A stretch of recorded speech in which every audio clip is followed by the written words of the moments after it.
14 de agosto de 2005. El sol apenas había salido cuando un Boeing 737 de Helios Airways surcaba el cielo del Mediterráneo con dirección a Atenas. Todo parecía normal, hasta que de repente, a unos 10 kilómetros de Atenas, comenzó a dar vueltas en círculos y no respondían ante ninguna señal.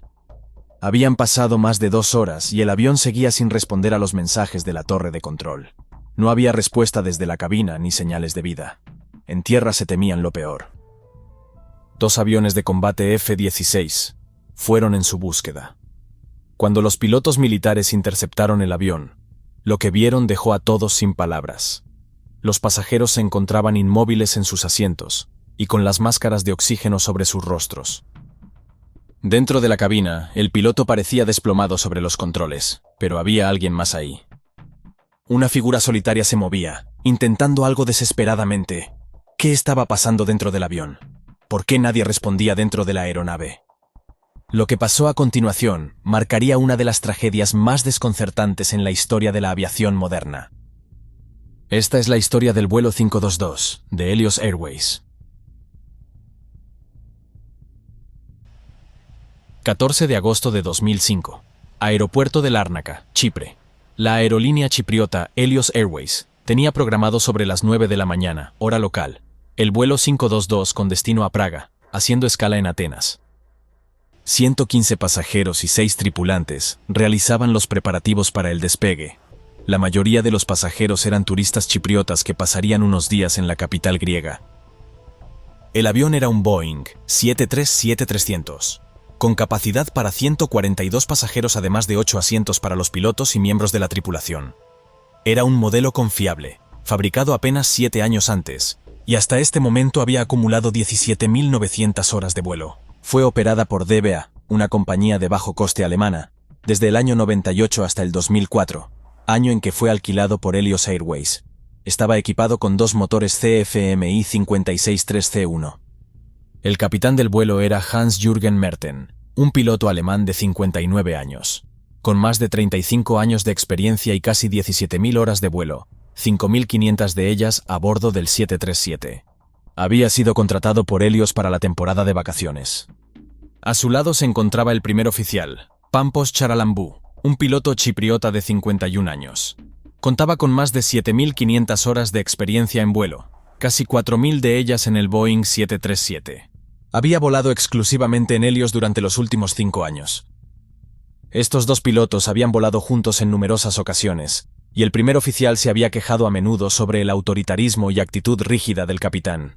Este fue un problema que también abordó la aerolínea. Además, se había informado que el historial de entrenamiento del primer oficial reflejaba que tuvo dificultades con las listas de verificación y procedimientos. A pesar de esto, ambos parecían estar preparados para un vuelo rutinario. Pero, como descubrirían más tarde, algo no estaba bien desde el principio. Todo comenzó el día anterior, 13 de agosto de 2005 en la medianoche. El Boeing 737 de Helios partía desde Londres con dirección Chipre. El vuelo tenía una duración de unas 4 horas y media aproximadamente. La aeronave había completado un vuelo rutinario, pero la tripulación de cabina notó algo inusual al escuchar ruidos extraños que procedían de la puerta de popa derecha. Además, observaron que el sellado de la puerta parecía estar congelado, lo que podría indicar un problema de presurización. De inmediato, registraron estos hechos en el libro de registro y después informaron a los ingenieros para que realizaran una inspección. Esa misma madrugada, una vez aterrizado en el aeropuerto de Lárnaca, en Chipre, el ingeniero llevó a cabo sus revisiones estándar. Hizo una inspección visual de la puerta trasera, pero no detectó nada anormal. En la cabina, se dispuso a realizar una prueba de presurización, un procedimiento crucial cuando hay sospechas de fallos en ese sistema. Boeing, como en todos sus modelos, tiene un manual de mantenimiento estricto que detalla paso a paso cómo realizar estas pruebas. Parte de este procedimiento implica cambiar el selector del modo de presurización de automático a manual. En modo automático, los ordenadores de presurización se encargan del control del sistema. Al cambiarlo a manual, se debe pulsar un interruptor que abre y cierra la válvula externa, permitiendo que el avión se presurice con la APU. Una vez que realizaron la prueba, los ingenieros no encontraron ninguna fuga y restablecieron todos los sistemas, lo que debería incluir la colocación del disyuntor de presurización en modo automático. A la mañana siguiente, 14 de agosto, a las 9:07 minutos, Una vez realizadas todas las verificaciones por parte del capitán y del primer oficial, el vuelo 522 de Helios se alineó con la pista. La torre de control autorizó el despegue. El capitán soltó los frenos y movió la palanca de aceleración a toda potencia. El avión no tardó en elevarse a los cielos. El vuelo 522 tenía una duración estimada de 1 hora y 45 minutos hasta su destino en el Aeropuerto Internacional Eleftherios Venizelos de Atenas. Desde la cabina, todo parecía transcurrir con normalidad y los pasajeros, ajenos a lo que estaba a punto de ocurrir, se acomodaban para el trayecto. Minutos después de haber alcanzado los 12.040 pies de altitud, casi 3.700 metros, una alarma sonó en la cabina. Era la advertencia de configuración de despegue, un sistema que alerta a los pilotos en caso de que el avión no esté correctamente configurado para despegar. Sin embargo, esta alarma no debería haber sonado en pleno vuelo. Los pilotos, desconcertados, intentaban descubrir qué estaba pasando. Aquí hay un detalle importante. La alarma de advertencia de configuración de despegue y la alarma de altitud de cabina suenan exactamente igual. No hay diferencia en el sonido. La advertencia de configuración de despegue solo puede sonar cuando el avión está en tierra. Si esta alarma se escucha en pleno vuelo, en realidad se trata de la advertencia de altitud de cabina, que indica un problema con la presión de la cabina. El capitán comenzó a interpretar la situación de manera equivocada, y una vez que tomó ese camino, entró en lo que se conoce como sesgo de confirmación. Esto significa que una vez que empezó a pensar de una manera errónea, era mucho más difícil que volviera a analizar la situación correctamente. Además, el primer oficial, en lugar de cuestionar al capitán o plantear una alternativa, simplemente siguió sus instrucciones sin intervenir. El avión en este momento se encontraba a más de 15.000 pies de altitud, 4.570 metros. El capitán y el primer oficial se pusieron en contacto con los ingenieros en tierra en Lárnaca para entender la situación. Les informaron de que la alarma de advertencia de configuración de despegue se había activado. Además, mencionó que las luces del ventilador de ventilación estaban apagadas y preguntó dónde se encontraban los disyuntores relacionados con ese sistema. El ingeniero de tierra, que había trabajado en el avión horas antes del vuelo, le explicó al capitán que los disyuntores estaban detrás del asiento del primer oficial y que las luces del ventilador de ventilación debían estar apagadas. Sin embargo, la explicación no parecía clara para ninguno de los dos. El ingeniero, desconcertado, pidió al capitán que confirmara nuevamente cuál era el problema. El capitán respondió que las luces del ventilador de ventilación estaban apagadas, lo cual no tenía sentido para el ingeniero. En ese momento, el ingeniero que había revisado el sistema de presurización del avión antes del despegue, recordó que los instrumentos para este sistema estaban cerca de los que el capitán mencionaba. Así que el ingeniero le pidió que confirmara si el selector del modo de presurización estaba en automático. En lugar de responder a esa pregunta, el capitán volvió a preguntar dónde estaban los disyuntores del sistema de refrigeración. Nuevamente, el ingeniero, sorprendido por la pregunta, respondió que estaban detrás del asiento del primer oficial. En medio de esta conversación, las máscaras de oxígeno de los pasajeros se desplegaron. El selector de presurización, que regula automáticamente la presión de la cabina durante el ascenso, no estaba en modo automático como debería. Durante la inspección de mantenimiento antes del vuelo, el sistema de presurización había sido configurado en modo manual y no fue cambiado a automático antes del despegue. Con el sistema de presurización en modo manual, la cabina no estaba recibiendo suficiente oxígeno. A medida que el avión ascendía de 18.000 pies, casi 5.000 metros, hasta los 34.000 pies, 10.360 metros, los niveles de oxígeno en la cabina descendieron peligrosamente. Tanto la tripulación como los pasajeros comenzaron a experimentar los efectos de la hipoxia, una condición en la que el cuerpo no recibe suficiente oxígeno. Las máscaras de oxígeno cayeron automáticamente en la cabina de pasajeros, pero para la tripulación de vuelo ya era demasiado tarde. Afectados por la hipoxia, el capitán y el primer oficial no utilizaron sus propias máscaras, y dado que su cerebro también estaba afectado, no pudieron entender el origen de los problemas. Justo al caer las máscaras, en cabina se activó la alarma de Master Warning. La hipoxia es peligrosa porque los síntomas iniciales como la confusión, el entumecimiento y la pérdida de coordinación pueden no ser evidentes para quienes la padecen. Sin recibir la cantidad adecuada de oxígeno, la tripulación perdió la capacidad de tomar decisiones racionales y el avión quedó a merced del piloto automático.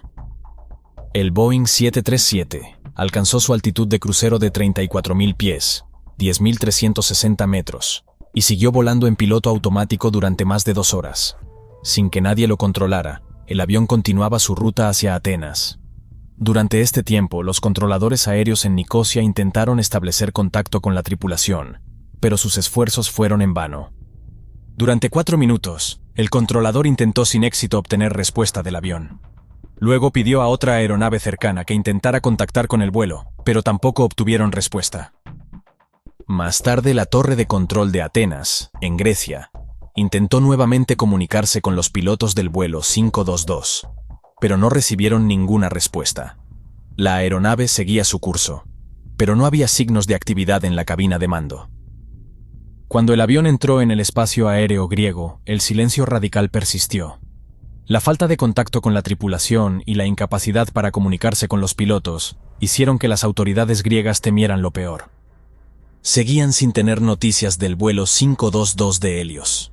Para comprobar lo que estaba ocurriendo, a las 10:55 de la mañana, se autorizó el despliegue de 2 cazas F-16 de la Fuerza Aérea Griega para interceptar el vuelo. 25 minutos después de dar la orden, los F-16 despegaron, y cuando se aproximaron al vuelo Helios 522, los pilotos militares se encontraron con una escena desconcertante. A través de las ventanillas, pudieron ver que los pasajeros estaban inmóviles con las máscaras de oxígeno sobre sus rostros.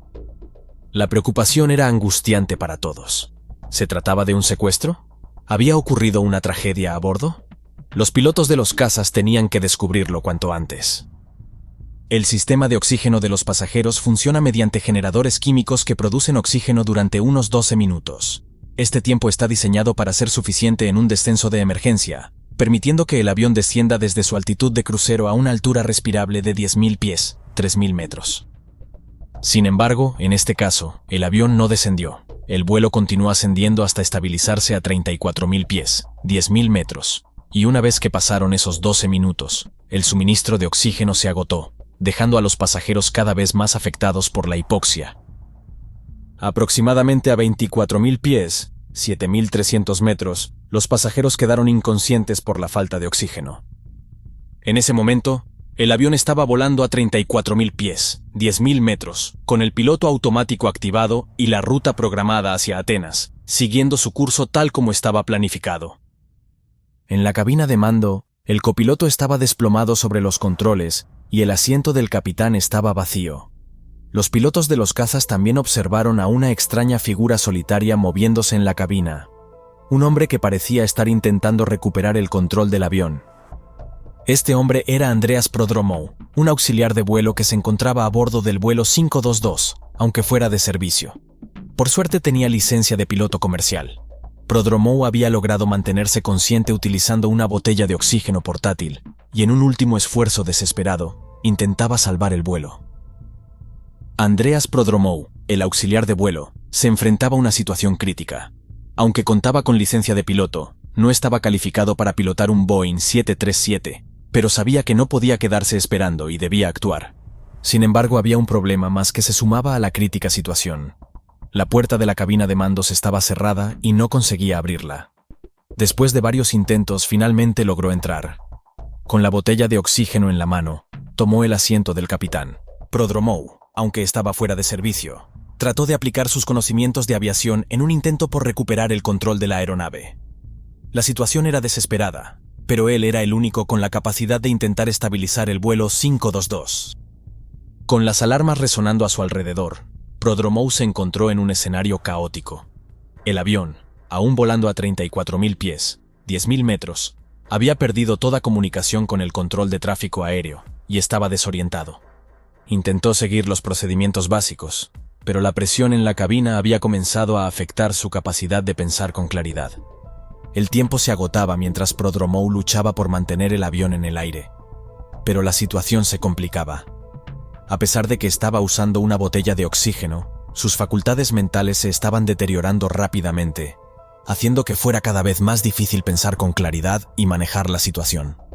Además del tiempo, el combustible del Boeing 747 también se estaba agotando. Los pilotos de los cazas F-16, al observar la escena a través de las ventanillas del Boeing 737, se dieron cuenta de la gravedad de la situación. Το αεροσκάφος είναι στα 2.500 πόδια, πετάει πολύ χαμηλά πάνω από ξηρά. Πάμε 132, πόσο είναι? Altitude. Mientras intentaban comunicarse con Prodromou, notaron que el avión comenzaba a descender. Μάμπο, αυτή τη στιγμή το αεροσκάφος δείχνει ότι πάει για το έδαφος. Los cazas se colocaron en posición para obtener una mejor vista de la aeronave. Los pilotos de los cazas intentaron guiar a Prodromou, dándole instrucciones claras sobre cómo estabilizar el avión.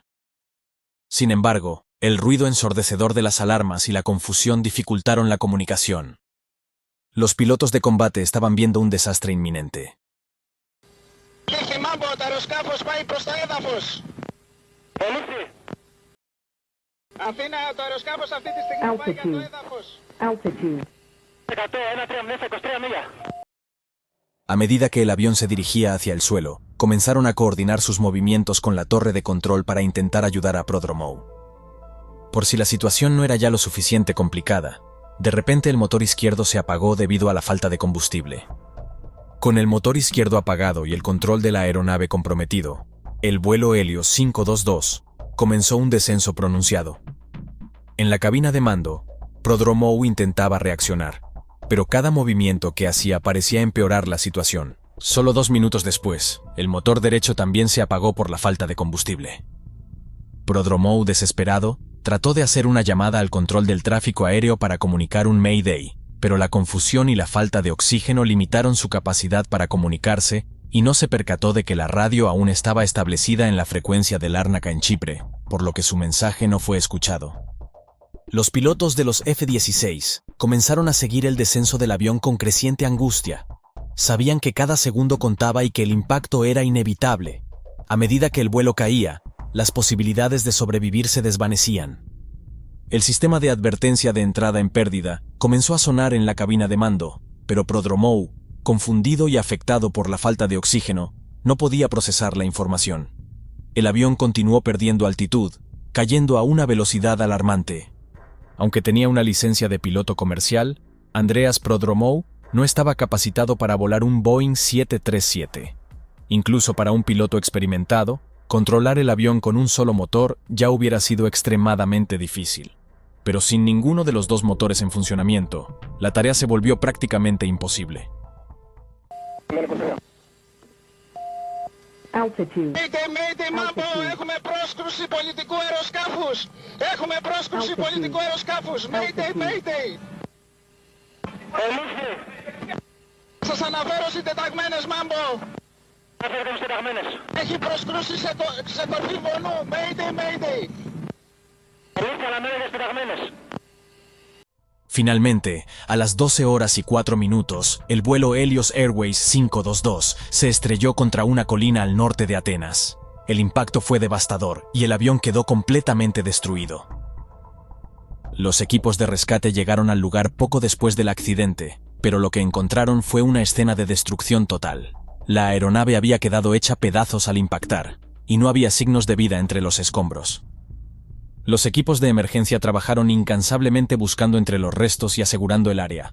El terreno montañoso complicó la operación, pero la urgencia de la situación les impulsó a continuar. A medida que se realizaban las búsquedas, la realidad de la tragedia se hizo evidente. Las autoridades confirmaron que no había supervivientes. Las 121 personas a bordo, incluidos los 6 miembros de la tripulación, habían perdido la vida en el impacto. Después del accidente del vuelo Helios 522, los investigadores comenzaron de inmediato a trabajar.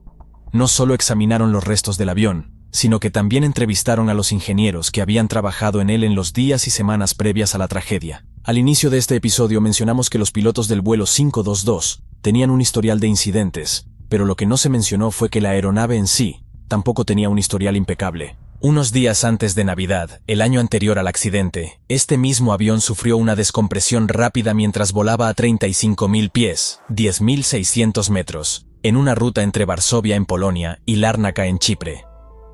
La tripulación realizó un descenso de emergencia a 10.000 pies, 3.000 metros, donde el aire era respirable, y aterrizó de manera segura en Lárnaca. Este incidente llevó a una inspección completa del avión. Un ingeniero de tierra ajustó la puerta de servicio trasera derecha, que había estado involucrada en el problema. Tras realizar pruebas de presión, se determinó que el avión era seguro para volar nuevamente. Meses después, el día antes del accidente, el avión tuvo otro problema de presurización. relacionado también con la puerta de servicio trasera. A pesar de estos incidentes, el avión continuó operando hasta el trágico desenlace. Tras el accidente, se inició una investigación exhaustiva por parte de la Comisión de Accidentes Aéreos de Grecia. Uno de los primeros pasos fue recuperar las cajas negras del avión, que contienen los datos de vuelo y las grabaciones de voz de la cabina.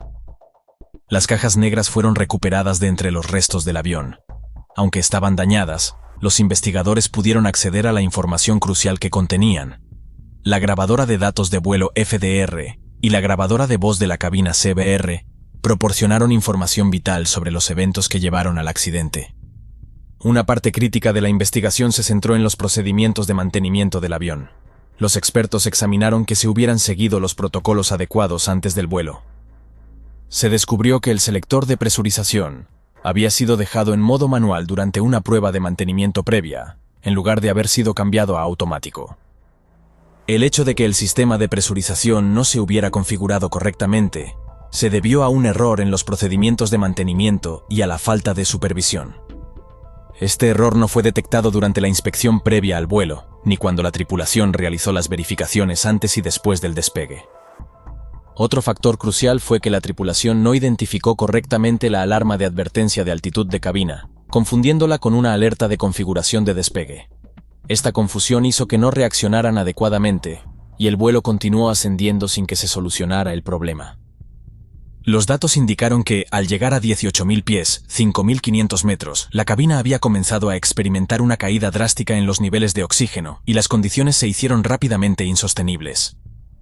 Las máscaras de oxígeno que deberían haber ayudado a la tripulación no fueron utilizadas correctamente debido a la confusión. Como resultado, la falta de oxígeno a bordo, hipoxia, incapacitó tanto a los pilotos como a los pasajeros, lo que finalmente llevó a la tragedia. En la cabina de pasajeros había bombonas de oxígeno de emergencia, diseñados para uso prolongado en casos de emergencia. Estos cilindros podían suministrar oxígeno durante varias horas a una persona. Tras el accidente, se comprobó que al menos 3 de las 4 botellas de oxígeno habían sido utilizadas, aunque no se sabe cuántos miembros de la tripulación realmente las usaron. A raíz de la tragedia del vuelo Helios 522, las repercusiones se extendieron más allá de Grecia y Chipre. Organizaciones internacionales, incluida la Organización de Aviación Civil Internacional, OACI, se involucraron en la evaluación de la situación. Los expertos se reunieron para discutir los hallazgos de la investigación y para identificar las lecciones que la industria de la aviación debía aprender. Las discusiones se centraron en la necesidad de estandarizar los procedimientos de mantenimiento y entrenamiento de la tripulación a nivel internacional.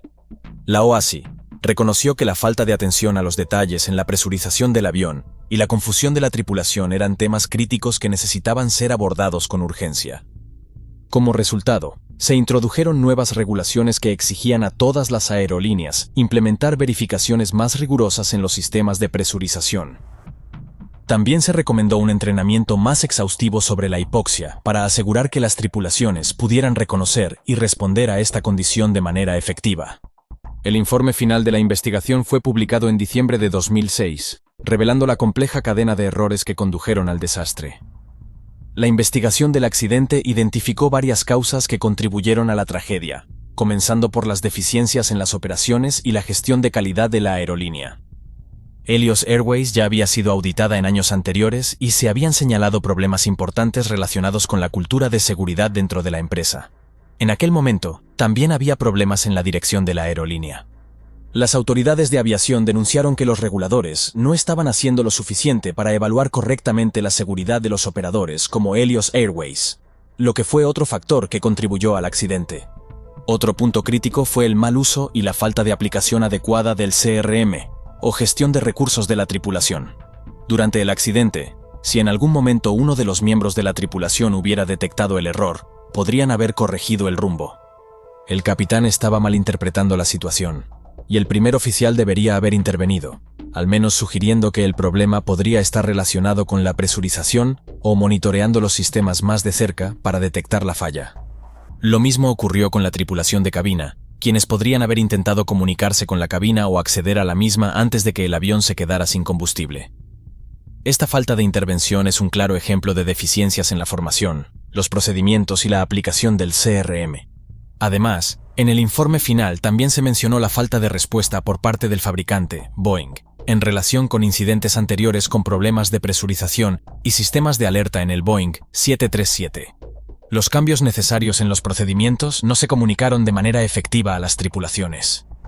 Finalmente, un factor clave fue que los ingenieros no cambiaron el sistema de presurización de manual a automático después del mantenimiento, lo que debió hacerse como parte del procedimiento estándar. También se encontró que los procedimientos de la tripulación no tomaban en cuenta situaciones en las que la despresurización era gradual, ni cómo debían actuar si la tripulación de vuelo no respondía como se esperaba. Este accidente fue el resultado de una cadena de errores, que involucraron desde fallos en la gestión de la aerolínea y las autoridades reguladoras, hasta la falta de formación adecuada para la tripulación.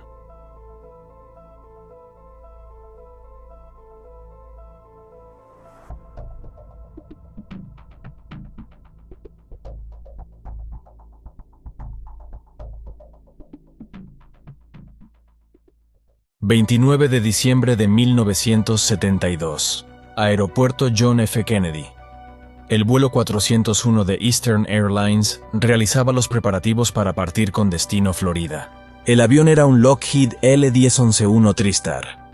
Tenía a bordo 163 pasajeros y 13 miembros de la tripulación. En la cabina se encontraba el capitán Robert Loft, de 55 años de edad. Era un veterano con más de 30 años de experiencia.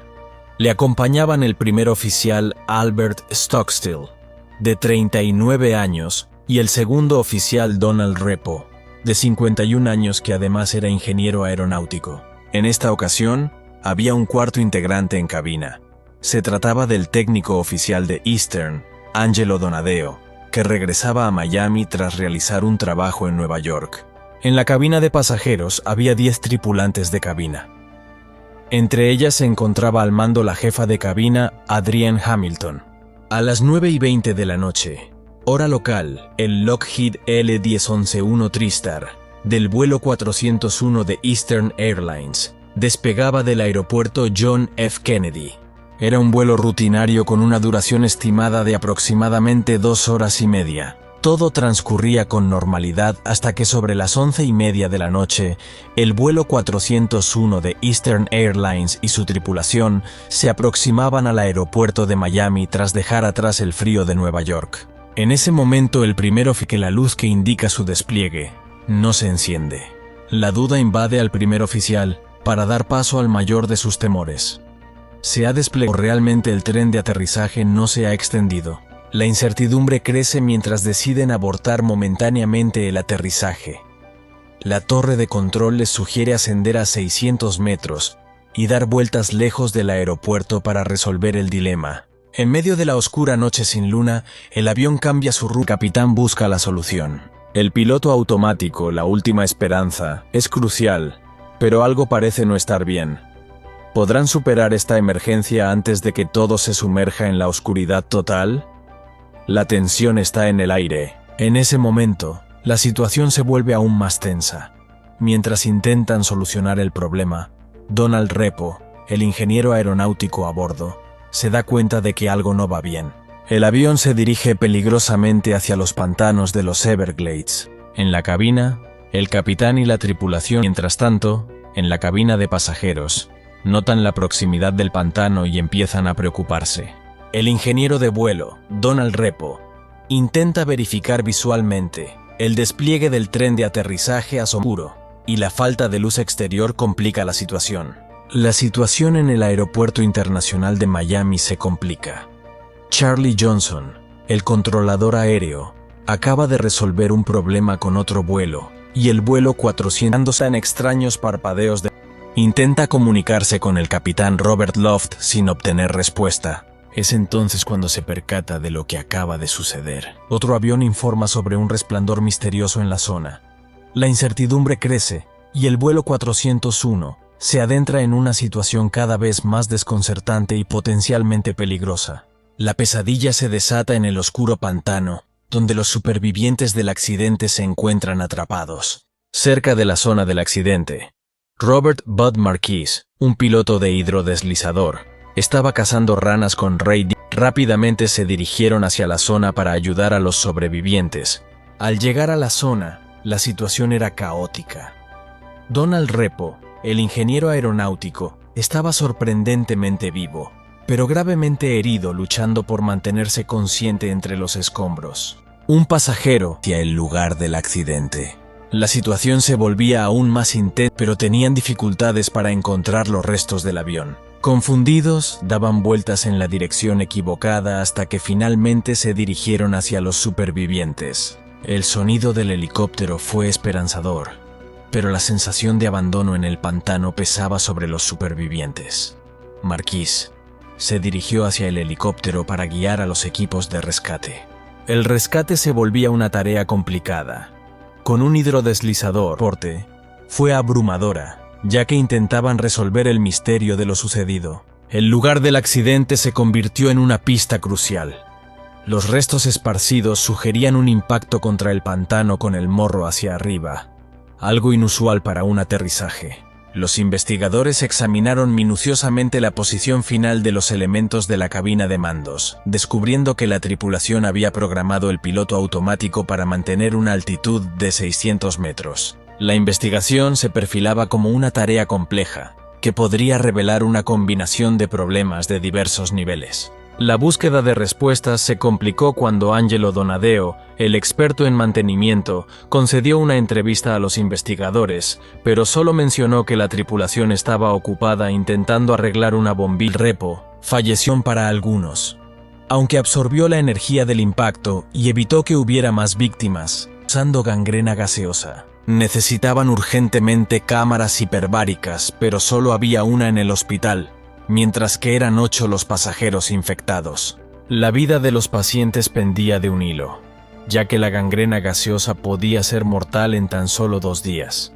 La desperfección férica y concentración se ha causado que no notara indicadores anómalos en su altímetro. Su historial médico sugería que el capitán, con gafas de mente, podría haber tenido problemas visuales. Sin embargo, las pruebas no fueron concluyentes. La teoría de que el capitán Loft tenía la visión gravemente afectada a los 55 años y que no usaba gafas para leer y sin señales evidentes en sus exámenes médicos, añadía un nuevo misterio a la investigación. La incertidumbre persistía sobre por qué el vuelo 401 comenzó a descender, especialmente cuando el piloto automático debería haber mantenido la altitud de su controlador aéreo. Tenía acceso a un radar tridimensional que mostraba la ubicación, altitud y velocidad del vuelo 401. La falta de comunicación se convertía en un enigma adicional para los investigadores. Los investigadores examinaron las grabaciones de las conversaciones de Charlie Johnson, el controlador aéreo, y descubrieron un detalle intrigante. La noche del accidente, el vuelo 607 de National Airlines requirió la atención de Johnson debido a problemas con el tren de aterrizaje, lo que lo distrajo de seguir monitoreando el vuelo 401 de Eastern Airlines. Cuando el vuelo 607 aterrizó sin problemas, el controlador aéreo devolvió la atención al vuelo 401. Sin embargo, el 11 Tristar de Eastern Airlines ya estaba sobrevolando el pantano. Charlie Johnson se dio cuenta de que la altitud del vuelo 401 aterrizaje, lo que les impidió prestar atención a la alarma. La distracción de la tripulación e indicadores que mostraban la reducción de altitud. Los pilotos no se percataron de la emergencia. Los investigadores sospechaban que la compulación a descuidar la pregunta crucial sigue sin respuesta. ¿Por qué el avión se estrelló en el pantano si el piloto automáticamente? Guevara había experimentado una situación similar durante un vuelo reciente en el Tristar L-1011, donde accidentalmente se le cayó un plano al suelo de la cabina. Al agacharse para recogerlo, movió ligeramente la palanca de mando y notó que esto afectó al piloto automático, específicamente a la Junta Nacional de Seguridad descubrió que otros pilotos también se habían enfrentado a situaciones similares. En respuesta del piloto automático, este incidente llevó a introducir cambios en los aviones actuales, incluyendo un sencillo interruptor de presión que permite a los pilotos tomar el control inmediato de los mandos, sin tener que apagar manualmente el piloto automático. La investigación reveló que esta fue una de las posibles causas del descenso no detectado del vuelo 401. El grabador de datos del avión confirmó que la altitud comenzó a descender a las 11:37:08 horas. Después de estudiar, llegaron a la conclusión de que cuando el capitán Loft se giró para hablar con el ingeniero de vuelo y golpeó el volante, lo hizo del piloto automático que controlaba la altitud del avión. Los investigadores creen que este ligero golpe al volante fue suficiente para desconectar el piloto automático, lo que llevó a que el avión descendiera sin que la tripulación se percatara. Al no tener ninguna pista visual que indicara la disminución de altitud, los pilotos no se dieron cuenta de que estaban cayendo. La investigación concluyó que este error fue causado por la distracción de la tripulación, su falta de manejo adecuado de los complicados indicadores del avión y la falta de formación sobre la posibilidad de que un simple golpe pudiera desactivar el piloto automático.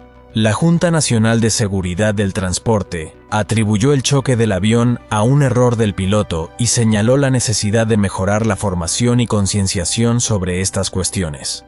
El accidente del vuelo 401 de Eastern Airlines fue crucial en la historia de la seguridad. El aterrizaje estaba desplegado, lo que indicaba que el avión podría haber aterrizado. Pudiera tener consecuencias tan graves, resaltó la necesidad de atención a los detalles en la seguridad aérea. Aunque se presentaron sugerencias para evitar accidentes similares, como nuevas normas en la preparación de los controladores aéreos, y no en creencias paranormales.